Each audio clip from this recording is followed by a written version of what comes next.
আজকে আমি আমার বরের পা ধোয়া জল খাবো। এ মা, এটা আবার কখনো হয় নাকি? হয় হয় গো, আমার মতন পাগল সবই করতে পারে। আসলে আমি যা কথা দিই সে কথা আমি রাখতে পছন্দ করি। অনেক অনেক বছর আগে, প্রায় 2 বছর আগে আমি কথা দিয়েছিলাম যে যদি আমার 5,000 ফলোয়ার্স কমপ্লিট হয় তাহলে আমি সবার সামনে দাঁত ব্রাশ না করে ভাত খাবো। তোমরা আমার ভিডিও চেক করে দেখতে পারো, পিছনের দিকে আমি সেই কথা রেখেছি। তারপরে আমি বললাম যে যদি আমার কখনো 10,000 ফলোয়ার্স কমপ্লিট হয় তাহলে আমি বরের পা ধুয়ে জল খাবো। তো 10,000 ফলোয়ার্স অলরেডি আমার কমপ্লিট হয়ে গেছে, আর আমি আমার কথা কিন্তু রেখেছি।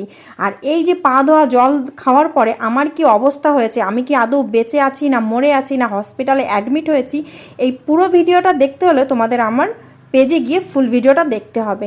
আরও এখানে নানান নানান মজার কথা বলেছি, সেগুলো শুনলে হাসতে হাসতে তোমরাও পেটে ব্যথা মরে যাবে বা হসপিটালে ভর্তি হতে পারো, কিচ্ছু বলা যায় না। তো তাড়াতাড়ি তাড়াতাড়ি পেজে গিয়ে ভিডিওটা দেখে নাও, আর আমাকে অনেক অনেক স্টার ভালোবাসা লাভ